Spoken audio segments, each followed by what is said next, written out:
Ustedes muy buenas noches. A nombre del presidente del Jurado Nacional de Elecciones, el magíster Jorge Luis Salas Arenas, del doctor José Alfredo Pérez Duarte, saludamos vuestra presencia en este evento dentro del programa de formación política, democracia y gobernabilidad. El día de hoy, el Jurado Nacional de Elecciones, a través de la Escuela Electoral del Perú, propicia el desarrollo de uno de los eventos que en el transcurso del tiempo significa, pues, o sea, que llegar a los diferentes sectores de nuestra población. Como saben ustedes, el Jurado Nacional de Elecciones es un organismo autónomo que cuenta con personería jurídica de derecho público y es el encargado de administrar justicia en materia electoral, de fiscalizar la legalidad del ejercicio del sufragio, de la realización de los procesos electorales, del referéndum y de otras consultas populares y de la elaboración de los padrones electorales, de mantener y custodiar el registro de organizaciones políticas y demás atribuciones a que se refiere la Constitución y las leyes, teniendo como fin supremo velar por el respeto y cumplimiento de la voluntad popular manifestada en los procesos electorales. Debemos rectificar, el Jurado Nacional de Elecciones es el encargado de aprobar el padrón electoral a utilizarse en los diferentes procesos electorales. El día de hoy se desarrollará un tema de mucha importancia, cuyo título es La importancia de las redes sociales en la campaña electoral de la segunda vuelta de las elecciones presidenciales del año 2021, para lo cual contamos con la presencia de una experta como es la doctora Maite Vizcarra. Ella es experta en innovación tecnológica y digitalización, catedrática en escuelas de gobierno en Perú, del Instituto de Gobierno de la Universidad San Martín de Porres y de España, la Fundación Ortega y Gasset. Ex miembro del Consejo Directivo del Instituto Tecnológico de la Producción, ex consejera de la Agenda Digital Andina, Parlamento Andino, miembro del Consejo Consultivo del Foro Peruano de Relaciones Internacionales, fundadora del primer Centro de Innovación Empresarial en Perú bajo el alero de IPAE, Asociación de Empresarios. Desde Noruega y Costa Rica busca promover transferencia tecnológica para el Perú con foco en la cohesión social. Bachiller en Cultura y Sociedad por la Universidad de Oslo, Noruega, maestría en Economía por la Universidad de Barcelona, España.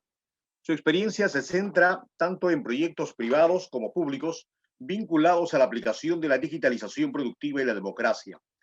En el primer trimestre del año 2021 fue reconocida como una de las 10 mujeres ejecutivas más influyentes del sector digital en el Perú. Realiza activa difusión tecnológica vía Twitter. Asimismo, en la columna de opinión llamada Hacker Cívico en el diario La República. Además, es co-conductora del programa de análisis político 4D vía RTV del grupo La República. Señoras y señores, los invitamos entonces a apreciar y participar de esta conferencia titulada La importancia de las redes sociales en la campaña electoral de la segunda vuelta de las elecciones presidenciales del año 2021. Bienvenida, doctora Maite Vizcarra. Muchas gracias. Buenas noches. Uy, creo que me escuchan bien, ¿sí, no?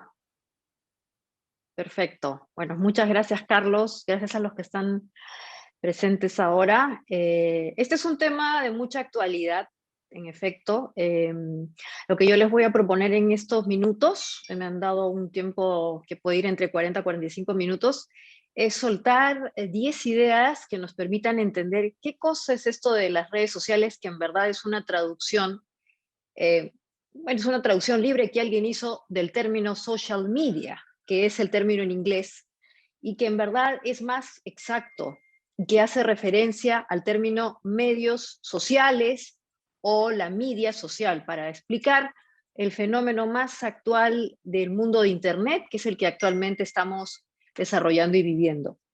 Entonces yo voy a usar ese término social media para el equivalente a lo que en el Perú se conoce como redes sociales, que en verdad no es un término exacto y en verdad yo hablaría incluso de la media social o los medios sociales, en este caso medios sociales digitales. Y el impacto, como bien se ha indicado, que está teniendo en el último tiempo en el ámbito político en general, ya no solamente específicamente en este periodo de tiempo que estamos viviendo, que es electoral y específicamente la segunda vuelta, sino en general el impacto que está teniendo la social media, los medios sociales digitales, en la construcción de democracia, de la experiencia política que tienen hoy día los ciudadanos en distintos países del mundo, particularmente en Latinoamérica y el Perú, y obviamente cómo es que esto está impactando incluso en un proceso tan particular que está viviendo el Perú dentro de esta sindemia, que es esta pandemia que en verdad también tiene un componente social, económico y finalmente es global, ¿no? Bueno, y aquí yo he puesto para empezar en la presentación una imagen que es parte del componente más relevante de cómo es que las personas están utilizando la social media, los medios sociales digitales, para expresar su participación política. Y quisiera que guarden la imagen porque vamos a volver a él y probablemente haya interacción con ustedes para comentar un poco al respecto. Y son los memes, o en la traducción que se hace en el castellano, los memes, los famosos memes, ¿no? Y cómo es que el meme o el meme se ha convertido en la unidad mínima con mayor impacto para expresar una corriente político o incluso una idea. Y es justamente por eso es que le he colocado para empezar esta charla. Bueno, entonces le voy a pedir por favor a Francisco que me permita iniciarla pasando a la siguiente lámina, por favor. Adelante. La primera idea que quiero compartir con ustedes, la siguiente por favor, está vinculado a esta imagen. No sé si ustedes la recordarán, es la imagen que usó Thomas Hobbes, autor inglés del célebre Leviatán. El Leviatán, como ustedes recordarán, es una figura bíblica, es un monstruo bíblico que era lo más cercano a lo que alguien denominaría el caos completo, ¿no? Cuando Thomas Hobbes intenta explicar que la humanidad necesita entrar a un proceso en el cual llegue a un gran consenso que le permita abandonar el estado natural, diría Thomas Hobbes, que es una guerra, o más que una guerra, una selva, una situación en donde el hombre se convierte en lobo del mismo, homo lupus homini, ¿no? El hombre lobo, el hombre que se convierte en un lobo para el otro hombre, dando la connotación de que la humanidad es muy peligrosa para ella misma. Estaríamos en una situación de estado natural de completo riesgo, en donde en verdad es una jungla, es el estado natural, diría Hobbes. Esa situación, la única manera de poder sobrellevarla es entrando a una situación artificial, creada, en donde en verdad lo que se ha generado son una serie de incentivos que se traducen en un contrato social, dirá Thomas Hobbes, ¿no?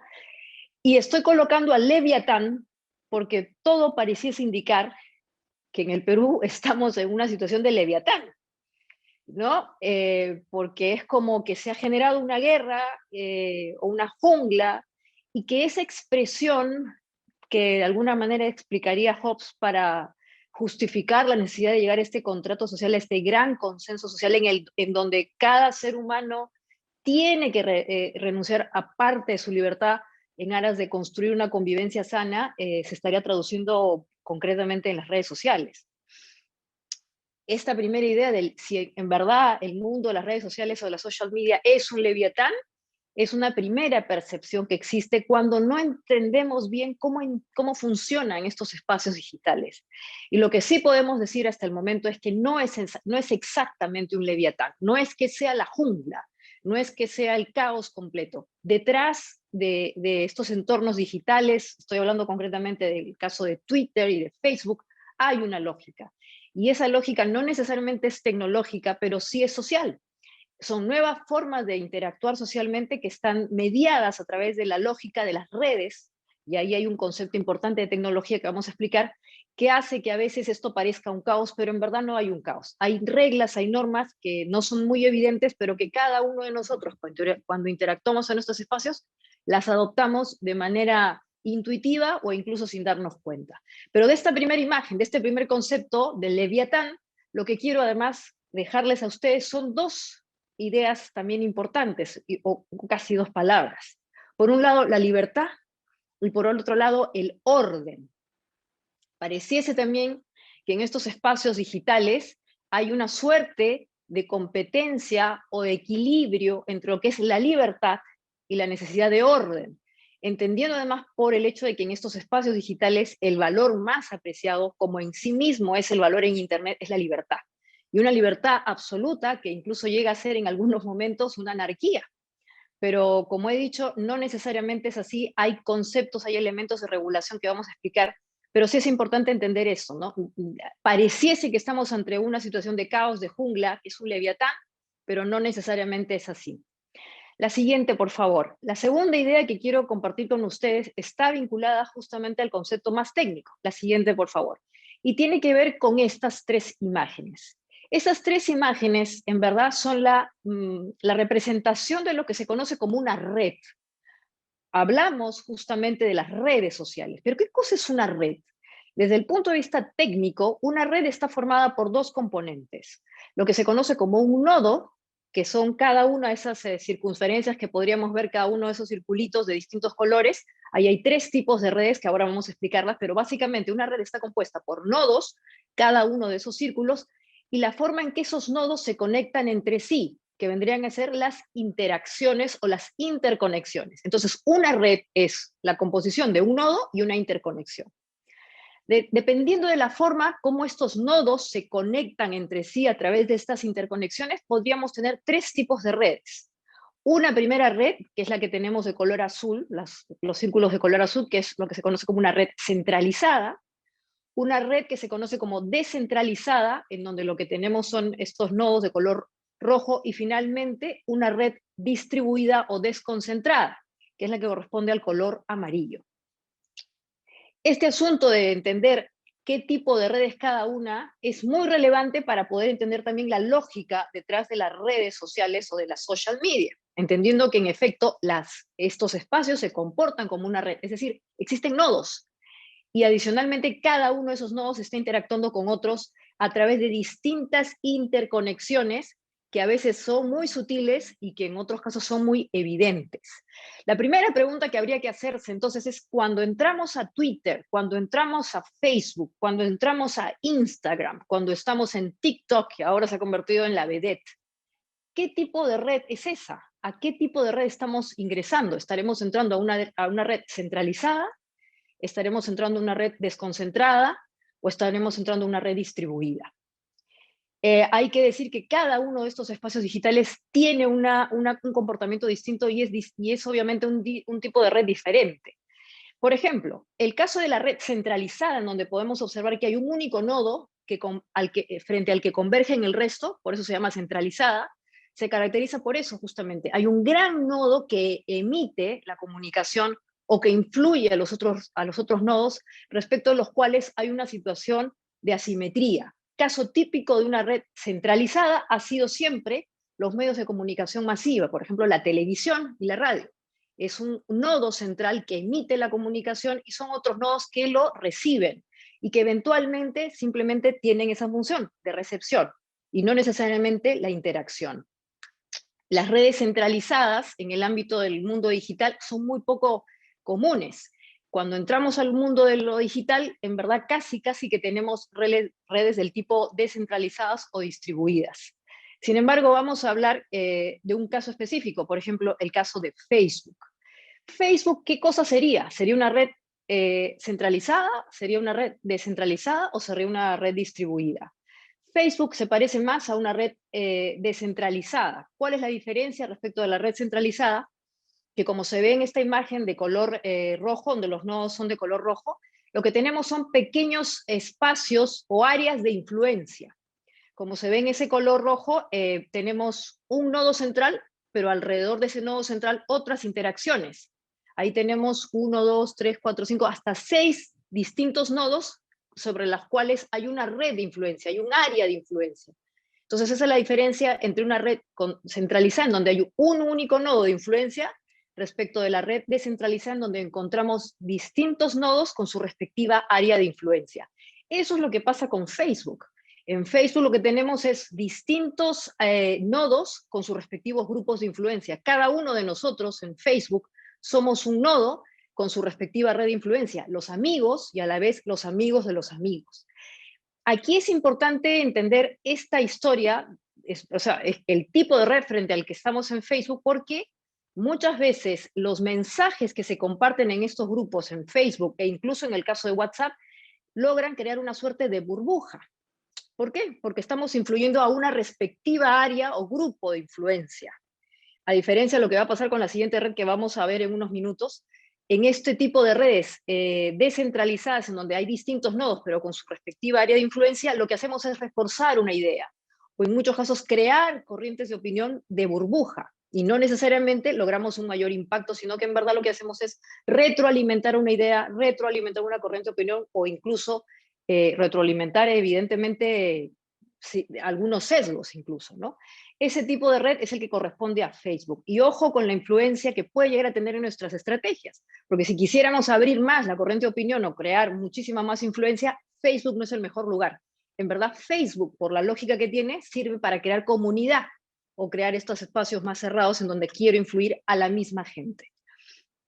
Y finalmente, la última red que tenemos es la de color amarillo, que se está representando ahí como una red distribuida. Como se ve en la imagen, aquí lo que tenemos son distintos nodos que están entrelazados entre sí, interactuando entre sí y en equivalencia. Ese es un dato muy importante. Las redes distribuidas nos permiten influir sin importar el nivel de poder que uno tenga en el mundo offline, o sea, en el mundo de afuera. En ese tipo de redes, la relación es muy simétrica y la posibilidad de influir respecto del otro es altísima. Ese tipo de red es, por ejemplo, el caso de Twitter. Y es muy interesante saber esto porque el mejor espacio para influir, para crear corriente de opinión o incluso para levantar candidaturas de los denominados outsiders es indefectiblemente Twitter. Ahí aparecen personajes que antes no habíamos visto porque la capacidad de capilaridad que tienen este tipo de redes distribuidas permite que cualquier persona que está allí, sin importar si tiene muchos o pocos seguidores, por el nivel como hemos dicho, de equilibrio o de simetría que hay una gran capacidad de poder influir. ¿Cómo se logra eso? Por la capilaridad, por el hecho que es enorme, por el hecho que es una red con muchísimos nodos y cada uno de esos nodos con la capacidad de poder interactuar entre sí e influirse. Las comunicaciones o las conversaciones en estas redes distribuidas son abiertas y por lo tanto tienen mayor capacidad digamos, de transmisión o de resonancia. Entonces, esta segunda idea es vital para entender qué impacto está teniendo el mundo de las redes sociales, de la social media, mejor dicho, en el ámbito de lo político. Dependiendo de la red a la cual nosotros nos estamos dirigiendo o a la red que escojamos, también el impacto en cuanto a crear más corriente de opinión, reforzar sesgos o finalmente posicionar incluso una idea o una candidatura. La siguiente, por favor. La tercera idea que quiero compartir con ustedes, la siguiente por favor, está vinculada con esta imagen.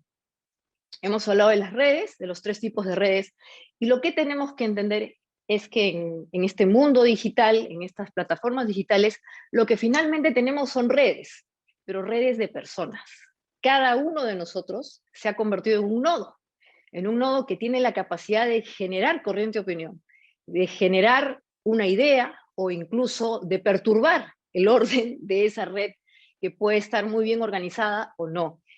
Y esa capacidad implica que cada persona se convierte en un nodo y las distintas conversaciones que tienen son las interacciones o las interconexiones. Pero más relevante que eso, como se ve en esta imagen, es que aparece una de estas caritas felices con un círculo rojo, es que, la siguiente por favor, en verdad lo que tenemos en las redes sociales son redes de ciudadanos.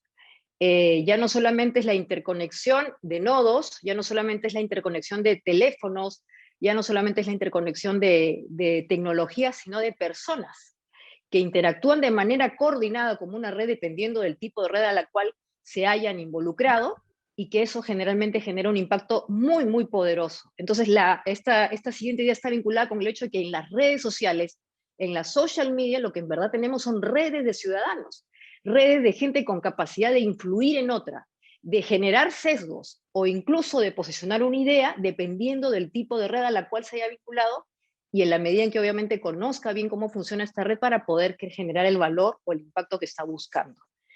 La siguiente idea, por favor, está vinculada, la cuarta idea, la siguiente, por favor, está vinculada con esta imagen.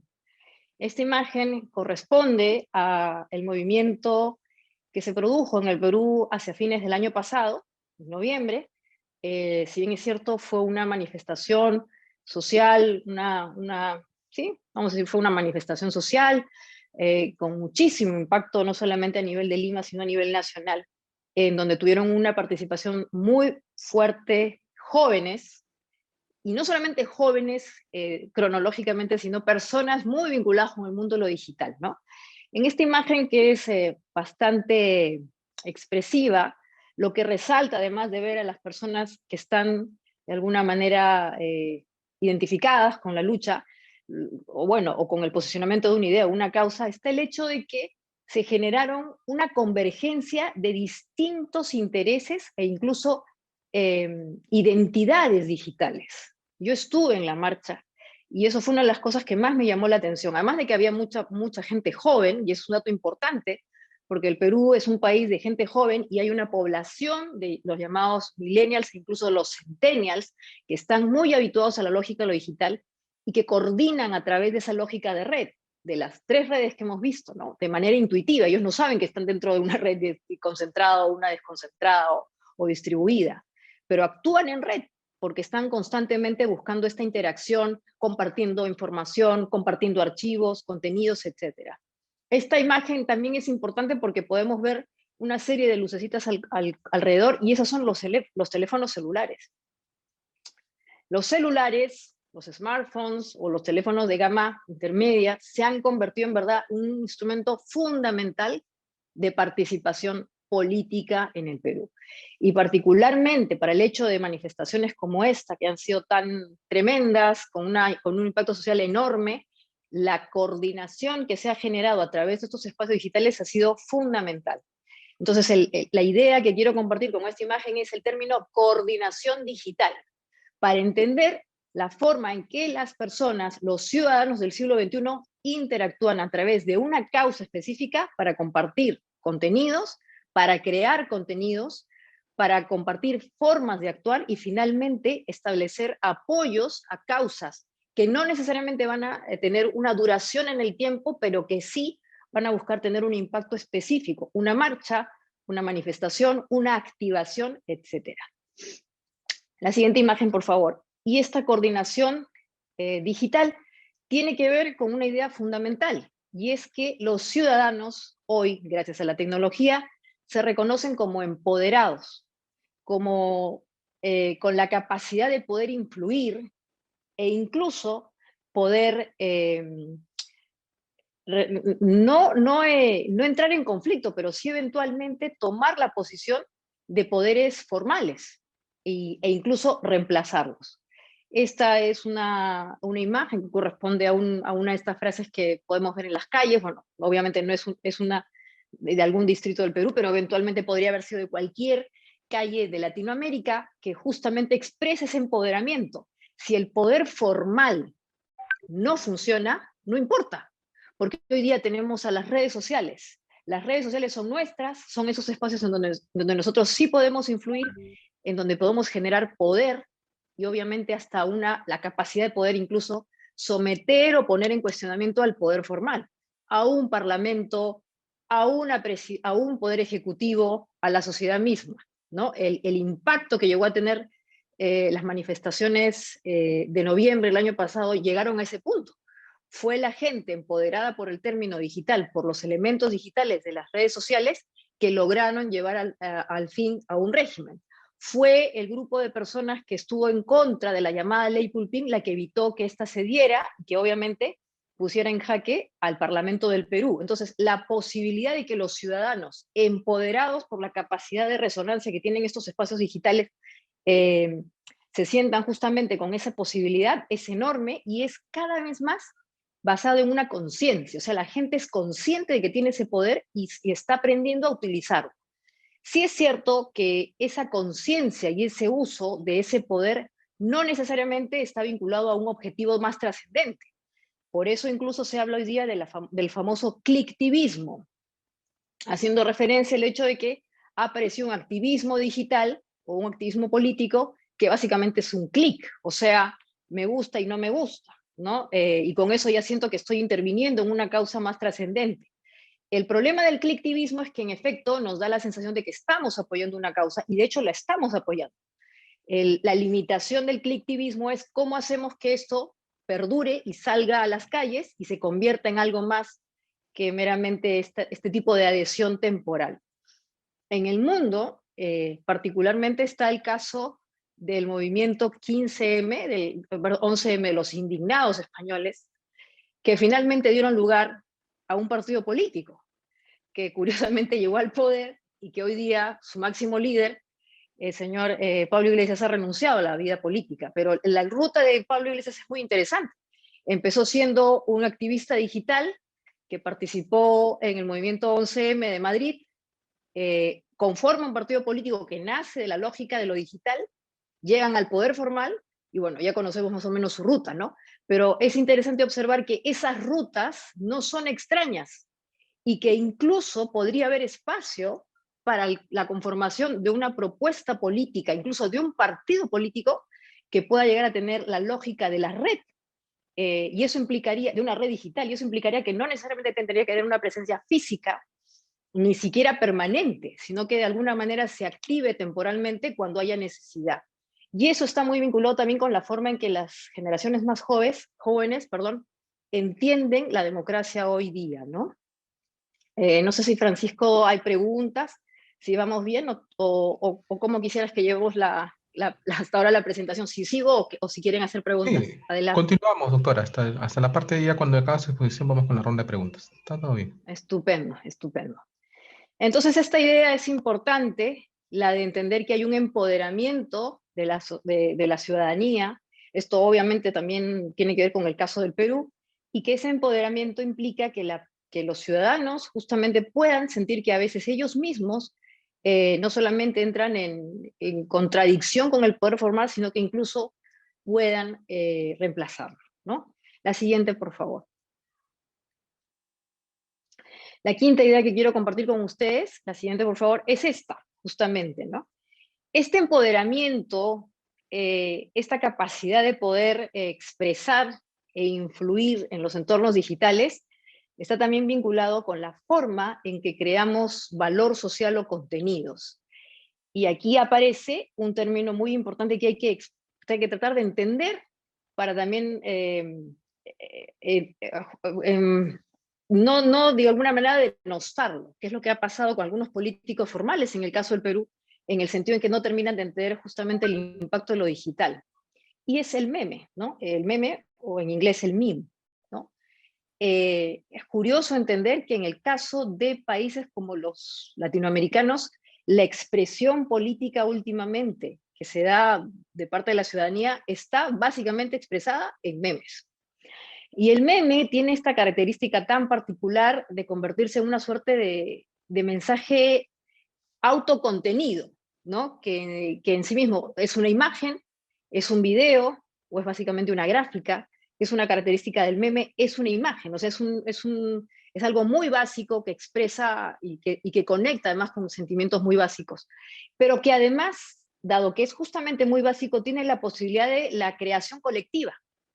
Esta es una imagen que empezó siendo probablemente distinta a la que estamos viendo, pero que ha logrado ir evolucionando según cada ciudadano le va colocando sus elementos propios. Entonces, lo interesante del meme es que genera la transmisión de una idea básica que está asociada con sentimientos o emociones también básicos, alegría, tristeza, sátira, y que adicionalmente al rotar o viralizarse dentro de los espacios digitales, también adquiere una contribución de cada una de las personas, porque estas personas distintas le pueden dar su propio toque y se genera una suerte de creación colectiva. Entonces, respecto del meme, y eso es lo importante que hay que entender, es que debe valorarse positivamente, aun cuando el sujeto del meme, en este caso un político, no le guste, ¿no? Y ahí hay un tema importante porque, claro, los políticos tradicionales o formales en el Perú no logran entender el impacto del meme y lo toman a mal, ¿no? La siguiente, por favor. Entonces, por ejemplo, tenemos el caso del señor Acuña. El señor Acuña, durante el tiempo en que estuvo compitiendo en la primera vuelta, se quejaba amargamente que él se había convertido en una suerte de favorito de la ciudadanía, y que se había convertido pues en el personaje o protagonista central de todos los memes, ¿no? Entonces, claro, acá hay un meme célebre que ha dado vueltas, porque no solamente era la imagen, sino también era lo que se decía en el meme, y en efecto, se convirtió pues en una celebridad de los memes o de los memes en el Perú. Y claro, él se quejaba amargamente de eso, ¿no? Que sí, que no, que nadie lo entendía, que lo denostaban, o que eventualmente, o sea, su queja era esa, ¿no? O sea, no me entienden, en fin. No fue tomado positivamente el impacto que podría haber significado esta preferencia de la gente en las redes sociales por él respecto del meme. Y ahí obviamente hubo una oportunidad que se perdió. ¿Cuál era el impacto positivo? O sea, ¿cómo debió haber un político más inteligente podido capitalizar? A ver, inteligente en el sentido de inteligente digital, ¿no? O sea, que entiende la lógica en las redes sociales. ¿Cómo habría podido capitalizar alguien que sí entendía esos entornos digitales la presencia o el hecho de ser el protagonista habitual de memes? Para ganar popularidad, claramente, para ganar popularidad y para que eventualmente esa popularidad le permitiese al mismo poder ir predicando algunos elementos vinculados a lo que él quería mostrar o expresar como producto político, o sea, como una propuesta política. Algo diferente pasó con el caso del señor Rafael López Aliaga. El señor Rafael López Aliaga logró hacerse popular a través justamente de un meme.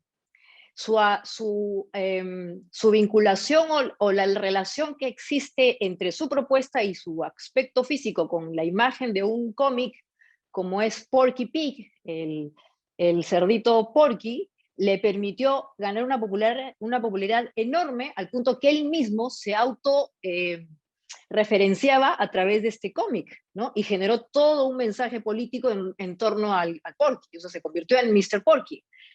Y a partir de ese momento, en su campaña, se produce un punto de quiebre muy relevante que le permite justamente generar popularidad y salir del llamado pelotón de los chiquititos, ¿no? Aparece en la palestra política justamente a través de un meme. O sea, alguien que sí logra capitalizar esa asociación graciosa o satírica de un personaje que probablemente a alguien no le hubiera gustado o porque no, o se sentía incómoda, bueno, en este caso fue positivo. No pasó lo mismo con el caso del señor Acuña, como digo, y él mismo lo expresaba y se sentía, pues, obviamente, no cómodo con esa lógica, porque, otra vez, es importante entender la forma en que la ciudadanía, sobre todo los más jóvenes, se expresan en estos entornos digitales está basado en la sátira, en el uso del humor, que es una forma de crítica. Y no solamente es una forma de crítica, es una manera de control, de vigilancia ciudadana. Yo diría incluso que si hay un político que no tiene un meme o un meme, debería preocuparse, porque quiere decir que no es popular y que por último no está siendo mapeado por los ciudadanos, o sea, no aparece y simplemente es irrelevante. Como sugerencia, entonces decir que si alguien tiene un meme ya pasó a ser célebre y por lo tanto algún elemento de capital social o político podría estar abonando a favor de una candidatura, una idea o un posicionamiento. La siguiente, por favor. La sexta idea que quiero compartir con ustedes, la siguiente, por favor, está vinculada a esto. Caracterizando un poco más lo que ha pasado en esta campaña electoral que ya está por acabar en el Perú, ha aparecido con más fuerza la presencia y el uso de software que tiende a inducir a error a los habitantes de las redes sociales. Me estoy refiriendo ya no solo a los trolls, que ya casi todos tenemos una idea, un poco una intuición de qué cosa es un troll. El término troll corresponde a una figura de las fábulas o de la fantasía nórdica, Noruega, Suecia, Dinamarca. El troll en verdad es un personaje pequeñito que se parece casi a un duende, pero que tiene la característica de ser molestoso, ¿no? El troll es chiquito, pero es molestoso, ¿no? Y en las fábulas nórdicas tiene por habilidad ir a molestar a los niños pequeños, ¿no? Y claro, a los niños chiquitos en estos países nórdicos se los asusta con el troll porque se supone que el troll se los va a comer. ¿Y cómo matas al troll? ¿O cómo desaparece la influencia del troll dentro de las fábulas nórdicas, ¿no?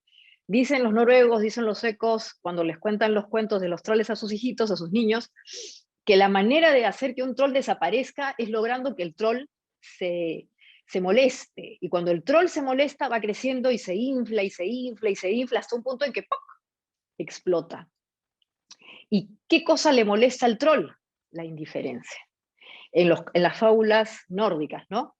Lo mismo podríamos decir de los trolls en el mundo de lo digital. Un troll es un personaje, corresponde a una persona, alguien que crea una cuenta en las redes sociales con el ánimo de perturbar, ¿no? Usando sátira, usando comentarios antisonantes. Acuérdense del Leviatán, de pronto esto también se puede convertir en una jungla, pero que lo hace con el ánimo justamente de perturbar. Y al igual que pasa en las fábulas nórdicas, la mejor manera de evitar que un troll llegue a ganar celebridad o influencia es justamente matándolo con la indiferencia, al igual que con los cuentos, que pasa con los cuentos nórdicos. Hacer que se hinche de alguna manera, desesperación, porque no le hacen caso, hasta que desaparece, explota. Ese es el caso del troll, una persona, una cuenta que está manejando eso, una cuenta, una identidad digital en los entornos, tipo Twitter o Facebook, con el ánimo de provocar, de incordiar y también de eventualmente generar pullas, ¿no? Estos espacios sirven también para eso, para generar debate y algunas veces un debate altisonante. Ahora, el rol del troll políticamente, y esto se ha sofisticado cada vez más, está pasando también por una situación en donde no necesariamente quien aparece identificado con una cuenta es quien dice que es.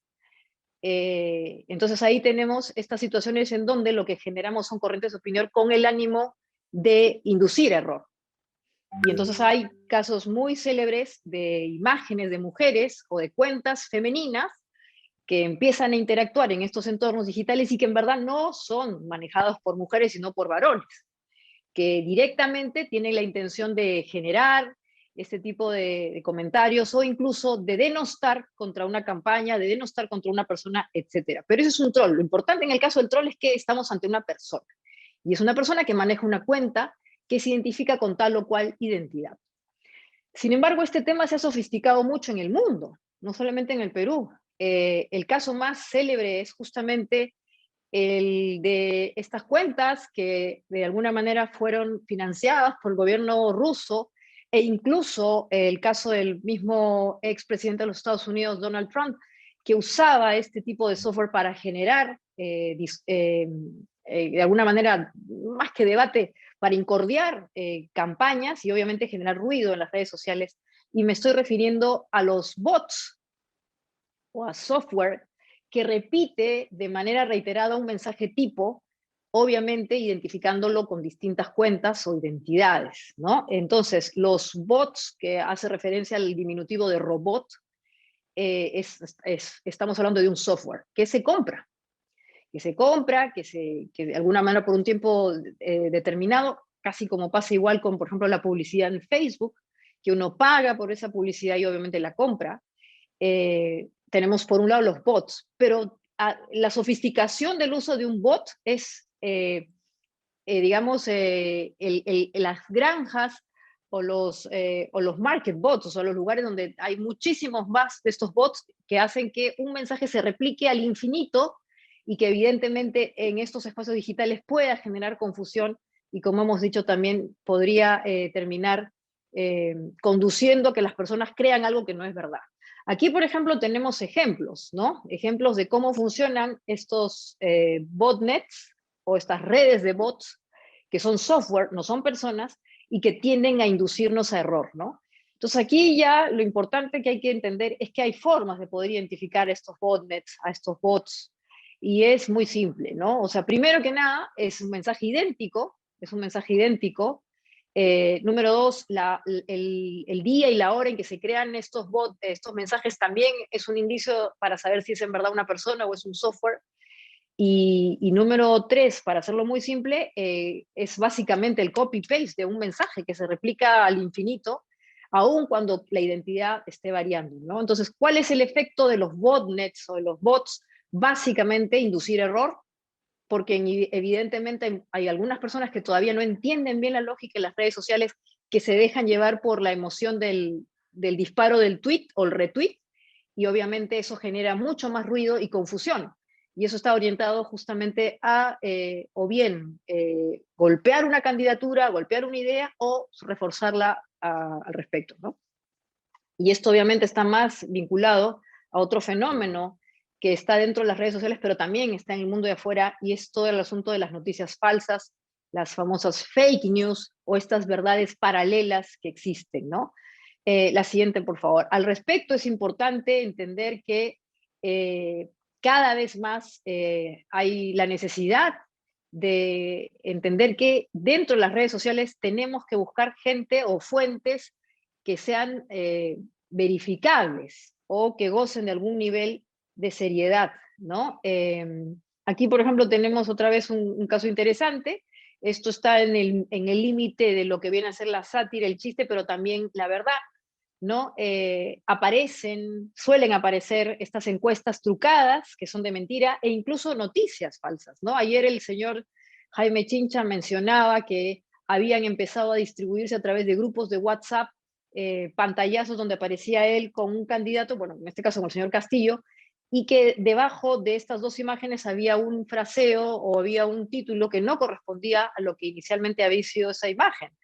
¿Para qué? Otra vez, para inducir error, ¿no? Entonces acá la llamada de atención respecto de este tipo de instrumentos que están claramente orientados a crear confusión es hacer un fast check, ¿no? O un chequeo rápido. Y esto es muy simple. Primero, saber si eso es un dato, es un hecho o es una opinión. Y si es un hecho, hay que tratar de buscar cuál es la fuente. ¿Proviene de un medio de comunicación real o paralelo? Si fuese un medio de comunicación hay que ver cuál es la fuente, o sea, ¿nos lleva a un link o no nos lleva a un link? Y finalmente, si es un hecho, hay que saber si en verdad ese hecho está contrastado contra algún elemento que de alguna manera nos permita verificar que es de hoy, no del pasado. Si es una opinión, ahí el chequeo tiene que ver con quién es el que está emitiendo esa opinión, ¿no? Parte del efecto del empoderamiento que genera las redes sociales, la social media, es el hecho de que aparecen celebridades de la noche a la mañana, los llamados influencers. Entonces aquí hay que tener también mucho cuidado, porque claro, una persona en efecto de la noche a la mañana empieza a tener gran capacidad de influencia porque la gente lo sigue. ¿Por qué? Porque utiliza mucho la sátira, porque retuitea muchos memes, porque es un creador de memes, porque finalmente genera contenido. Y al crear contenido llama la atención, y al llamar la atención genera personas que lo siguen, y al tener estos seguidores tiene ya una audiencia cautiva. Cuando alguien ha logrado esa audiencia cautiva es muy fácil convertirse en alguien que influye, el famoso influencer, a alguien célebre, y a partir de ese momento lo que esta persona diga se puede convertir en ley. Entonces aquí hay que tener también cuidado con el influencer al que uno esté siguiendo, porque la opinión de esa persona no necesariamente está basada en realidad o en un hecho verificable. Incluso hasta podría ser tendencioso, ¿no? Este es el caso, por ejemplo, particularmente de esta segunda vuelta en el Perú, de artistas, de celebridades vinculadas al mundo del arte, que de pronto empiezan a opinar de temas políticos, obviamente dentro de lo que corresponde a su libertad de expresión, pero en algunos casos sí es cierto que no lo dicen, pero sí en apoyo a tal o cual candidatura, y entonces jugamos ahí con una situación media velada que podría también generar confusión. No estoy diciendo que eso no esté mal, pero sí es cierto que hay que tener cuidado de hacer este fast check, ¿no? Este control de daños rápido para evitar generar una situación que no sea la deseada. La siguiente, por favor. Y esta séptima idea, la siguiente, por favor, está vinculada con una situación que es ya evidente y que creo que es importantísimo que se asuma también, no solamente en esta campaña electoral que ya está por acabar, sino hacia futuro, porque yo creo que siendo esta la elección que nos va a permitir definir al gobernante del Bicentenario de los próximos 5 años, y de una etapa, yo creo, de quiebre, ¿no? No solamente por la crisis que se está viviendo, por la sindemia que estamos viviendo, sino porque en general dentro de la ciudadanía y en el Perú existe un cansancio y una necesidad enorme de cambio, ¿no? Yo creo que eso es lo más evidente que podemos decir al final del día de todo este proceso. Hay una necesidad de cambio, la gente quiere un cambio. No estoy hablando de temas mucho más programáticos, sino que en general hay una necesidad de un cambio, de hacer las cosas de una manera distinta. ¿Y por qué aparece eso? voy a hablar de todos los mundos, del rural y del urbano, porque definitivamente el impacto que está teniendo lo digital en nuestras vidas es enorme. A consecuencia de la situación en la que nos encontramos por la pandemia y el confinamiento, que puede ser mayor o menor dependiendo del lugar donde hemos estado, pero recordemos el confinamiento del año pasado, que fue bastante prolongado, hemos tenido que entrar en una lógica digital. De hecho, ahora nos estamos comunicando a través de una plataforma, y eso hizo que esta situación que se grafica en este cuadro de nueva normalidad haya cambiado en sus proporciones. Hasta antes de la pandemia, ya se reconocía que como humanidad estamos viviendo una nueva normalidad, en donde en verdad ser normal implicaba vivir en esa intersección entre lo que es el mundo de afuera y el mundo de adentro, el mundo online, el mundo dentro de lo digital, y el mundo offline, el mundo fuera de lo digital. Entonces la normalidad antes de la pandemia estaba en esa intersección que estamos viendo ahí marcada, dentro de ese 50%. Sin embargo, por el impacto de lo digital, la siguiente, por favor, que ha venido como una consecuencia de la pandemia, hoy día esa intersección tiene un componente mayor de lo online respecto de lo offline. ¿Qué quiere decir? Que pasamos más tiempo en los entornos digitales. Sea el Twitter, sea el Facebook, sea el WhatsApp, sea el TikTok, sea el Zoom. Estamos, o Meets o lo que fuese, o haciendo los webinars, estamos mucho más tiempo vinculados digitalmente con otras personas, y eso definitivamente tiene un impacto en la forma en que estamos participando públicamente, políticamente, y lo que podría significar eso para el Perú en el futuro. Entonces, esta idea tiene que ver con eso. La nueva normalidad para el caso del Perú y para la construcción de relaciones sociales está fuertemente marcada por lo digital. Y aquí vamos a comentar el caso del señor Castillo, que evidentemente nadie pudo vislumbrar que aparecería como apareció finalmente en esta segunda vuelta, porque los medios digitales que se consumían en el Perú no habían considerado el impacto digital que sí había en el interior del país, donde a través de cuentas en YouTube, que curiosamente eso es un factor muy interesante, las transmisiones en vivo que se hacen en YouTube son tremendas, el streaming local era muy potente. Obviamente, por ejemplo, hay un buen caso de estudio, los influencers locales de Lima no conversan pues con los influencers del entorno de las provincias o de las regiones. Y eso no quiere decir que no existan. Lo que pasa es que simplemente cada nodo, cada red puede ser más cerrada o más abierta. Si, por ejemplo, la campaña del señor Castillo se desarrolló, como parece que fue, más utilizando Facebook, lo que se hizo es crear cuentas o comunidades vinculadas a un grupo de personas y que obviamente permitió que crezca en esos entornos. Hoy día, que está en segunda vuelta, vemos clarísimamente cómo es que su campaña está básicamente, se ha llevado al mundo de Twitter. Y es ahí donde justamente se comunica él y obviamente a través de estas otras cuentas que han aparecido en apoyo suyo, ¿no? Entonces, la idea central en esta lámina es entender que lo digital se ha quedado, no solamente ha venido para impactar la educación a través de la teleeducación, no solamente ha venido para impactar cómo es que estamos trabajando a través del teleworking, sino que ha venido a impactar la forma en que estamos experimentando nuestra participación ciudadana e incluso cómo va a ser la forma de hacer política en el Perú en los próximos años. La siguiente, por favor. Esta octava idea, ya casi para ir cerrando, la siguiente, tiene que ver con el concepto de nueva ciudadanía, ¿no? Estamos entonces frente a una nueva forma de experimentar la ciudadanía. ¿Esa nueva ciudadanía tendrá el apellido de lo digital? Yo creo que sí. La siguiente, por favor. Y esa nueva ciudadanía tendrá pues como apellido lo digital. La siguiente, por favor. ¿Y eso qué implicará? Entre otras cosas, implicará que hoy día ya se reconoce que la participación de las personas en los entornos digitales tiene que ser un derecho constitucional. Y si uno habla de derechos constitucionales, implica que es algo que tiene que tener un desarrollo. ¿Hasta dónde va a llegar esa posibilidad de ser un ciudadano digital? Y cuando uno habla de estas cosas, generalmente está pensando en los derechos. Derecho a expresarme, derecho a decir, a tener libertad para compartir, o sea, sobre todo pensamos en eso, en la parte que nos potencia los derechos, pero no estamos pensando en las obligaciones. Y cada vez más cuando se habla de ciudadanía digital, se entiende que al lado de esa posibilidad de ejercer influencia, de compartir, de expresarse, hay la obligación de hacerlo de una manera adecuada. Y esa manera adecuada tiene que ver con el hecho de estar capacitado, de tener ciertas habilidades para poder hacerlo de una manera adecuada. Esta charla, por ejemplo, caería dentro de lo que sería una charla de ciudadanía digital. Hay que entender bien el instrumento. ¿Para qué? Para sacarle provecho. Para mí y para el resto de la comunidad.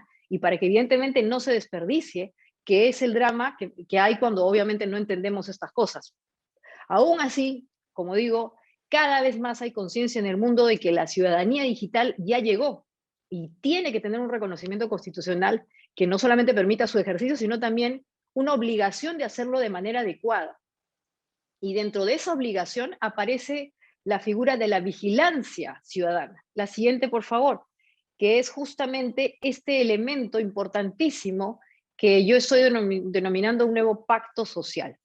Hoy queda claro en el caso del Perú, que sea que gane A o que gane B, va a requerir hacerse puentes, ¿no? Ojalá fuesen puentes políticos, ojalá fuesen puentes de partidos políticos, que en el caso del Perú lamentablemente no son lo suficientemente convocantes como quisiéramos, porque entre otras cosas, ese tipo de poder formal está siendo fuertemente cuestionado justamente por estos poderes informales de lo digital, ¿no? ¿Para qué quiero ir a un partido político si ya no lo necesito para influir?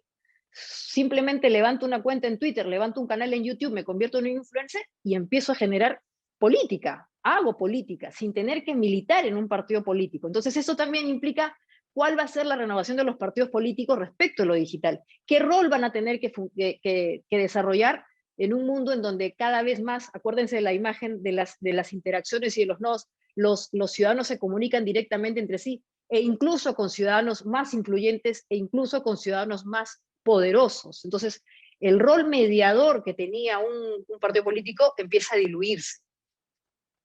Incluso el mismo caso de los sindicatos.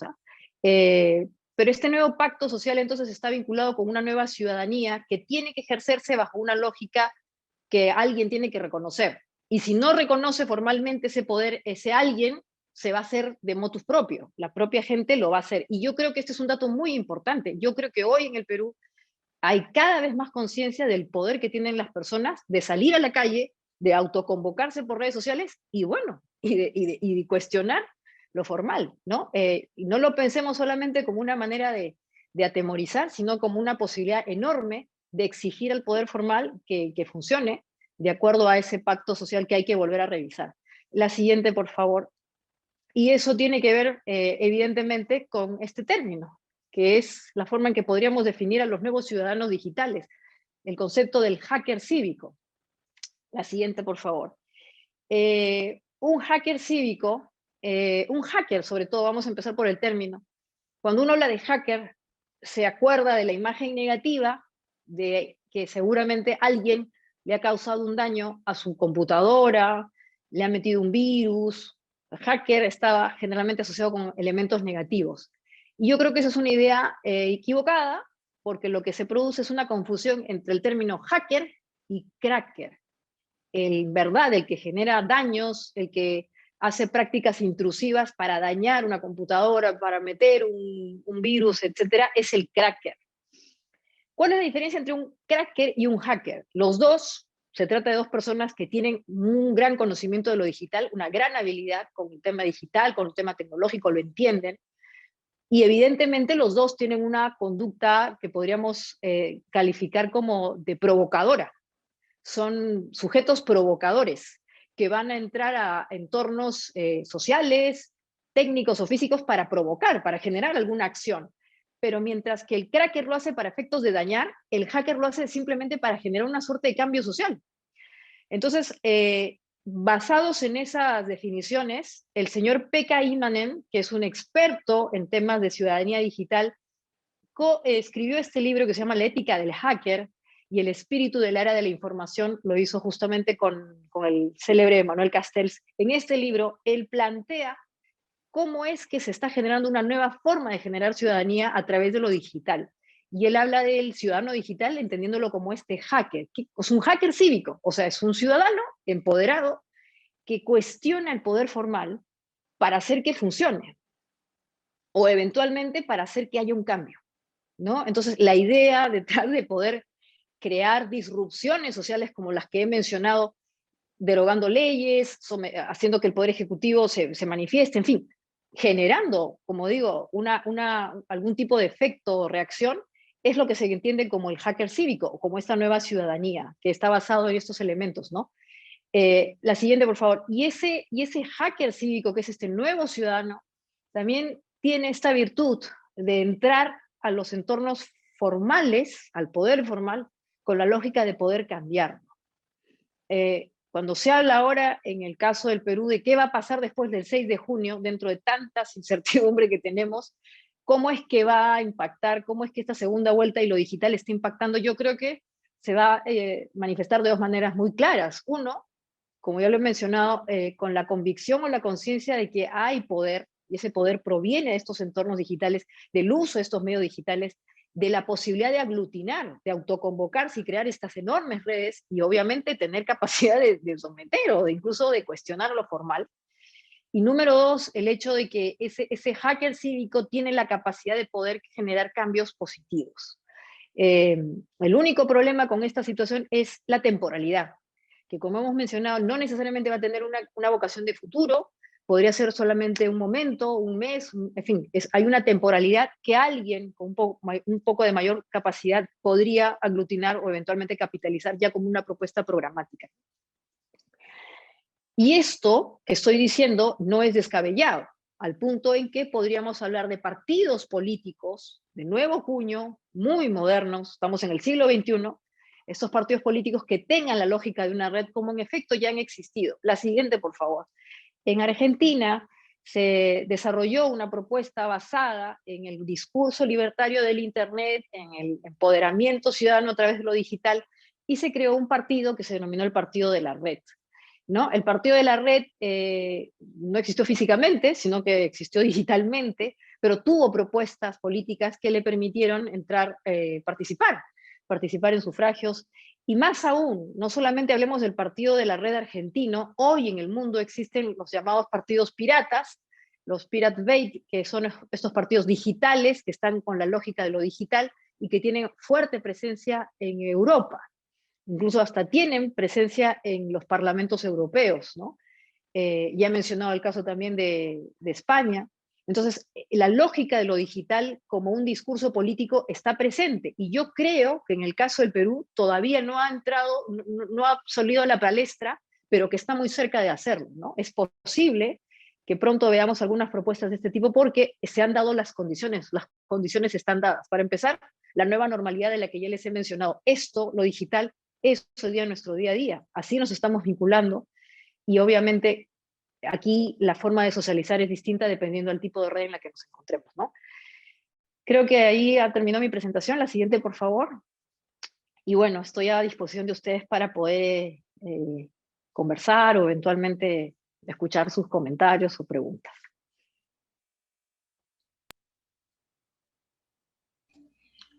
Muchas gracias, estimada doctora.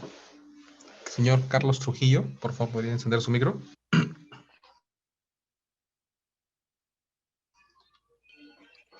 Bueno, vamos a dar paso a la lectura de las preguntas. Gracias, en este gracias. caso, bueno.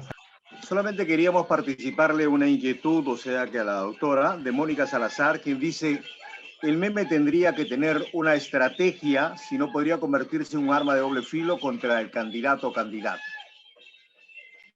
Definitivamente. Definitivamente debe haber una estrategia que básicamente capitalice al meme. Pero para empezar, debe haber un meme, ¿no? O sea, el asunto está cuál va a ser nuestra respuesta ante ese meme. Pero tener un meme, aparecer en un meme es positivo. El impacto que haya sobre eso va a depender de la estrategia que estamos planteando, ¿no? Como digo, aquí hay que trabajar en una narrativa, que es el término que se utiliza mucho en esto para saber cómo es que ese elemento externo, que es el meme, cómo se construye el meme, puede abonar a una candidatura o no. Pero para empezar, que exista un meme es muy valioso, es muy positivo y no debería verse como un elemento negativo, sino al contrario. Ahí hay un input que hay que capitalizar de la mejor manera. Hay una inquietud del señor Carlos González, quien dice, ¿usted cree que muy pronto las redes dejarán sin trabajo a la prensa?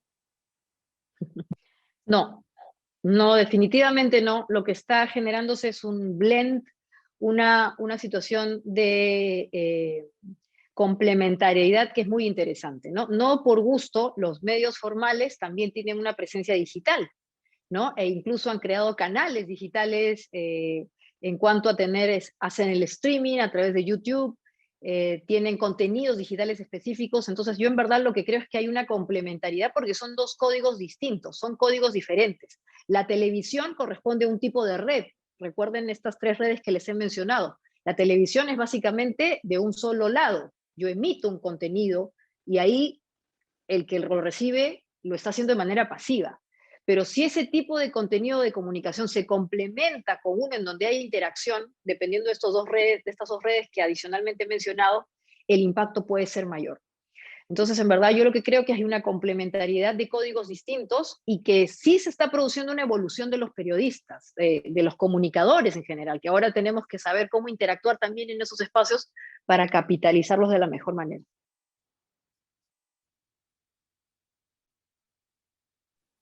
Aquí hay una inquietud, dice, buenas noches, un cracker o un hacker puede programar la computadora para beneficiar a una organización política. Por ejemplo, por cada 10 votos de una organización política puede sumar 2 votos a otra organización política y restar los 2 votos a la primera y visualizar en pantalla lo mismo que dice el acta. Si esto es posible, ¿cómo garantizaría el Jurado Nacional de Elecciones para que los resultados sean fiel reflejo de la voluntad del electorado? En verdad aquí ya no es un hacker o un cracker, aquí parece que estamos hablando de la manipulación de un proceso electoral en sí mismo y estamos entrando en la lógica del famoso voto electrónico, ¿no es cierto? Hay muchos sistemas que permiten garantizar seguridad cuando se usa este tipo de soluciones electorales que pasan desde la encriptación de las comunicaciones, que implica poder reconocer que quien ha emitido esa comunicación o ese voto es realmente quien es, hasta el uso, por ejemplo, de algunos sistemas de firma, ¿no? Y no estoy hablando de firma digital, sino algunos elementos de firma que permitan garantizar que en efecto la comunicación es de quien corresponde, pero además el contenido de lo que se está comunicando, ¿no? Entonces, cuando hablamos de este tipo de elementos en donde ya se está produciendo un voto electrónico, un sufragio, hay elementos de seguridad superior que no necesariamente implica que un cracker pueda entrar a justamente manipular, ¿no? Y de hecho hay además estándares internacionales para llevar a cabo estos procesos. Eso es importante decirlo, ¿no? No es solamente una disrupción o una cosa muy innovadora, ya existen estándares, hay muy buenas prácticas y hay países que lo hacen de manera adecuada, ¿no? ¿Y hay alguna forma de poder neutralizar las campañas digitales, doctora? Lo pregunta Mónica, claro. Neutralizar las campañas digitales, ¿exactamente a qué nos referimos? O sea, No, está hablando de las contracampañas digitales, ¿cómo neutralizarlas?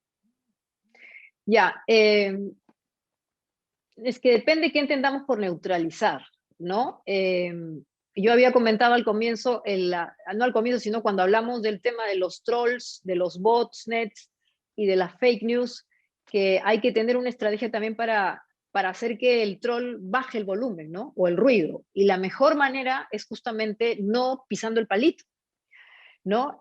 O generando una cuenta que no dañe a la persona que estamos tratando de proteger. Es muy común hoy día ver en Twitter, por ejemplo, a las cuentas de los candidatos, pero alrededor de las cuentas de los candidatos una cuenta que esté vinculada a seguidores del candidato, o sea, a los electores que están apoyando al candidato o incluso al partido político del candidato o incluso a una cuenta que parece que es del candidato o de su partido político, ¿no? Entonces, estas cuentas que de alguna manera acompañan al personaje que estamos tratando de proteger, también podrían servir como un elemento de protección para evitar justamente dañar la imagen o lo que está transmitiendo esta persona. Pero en principio, como mencionaba esta persona, la mejor manera de callar ese ruido es justamente no pisando el palito, ¿no? Es lo mejor que se puede hacer. Bien. Doctora Maite Vizcarra, le agradecemos a nombre del Jurado Nacional de Elecciones. También al auditorio, muchas gracias y esperamos contar con ustedes en una próxima reunión de la Escuela Electoral y Gubernamental. Tengan ustedes muy buenas noches. Gracias, doctora. Muchísimas gracias a ustedes. Hasta otra oportunidad. Ok, gracias. Buenas noches.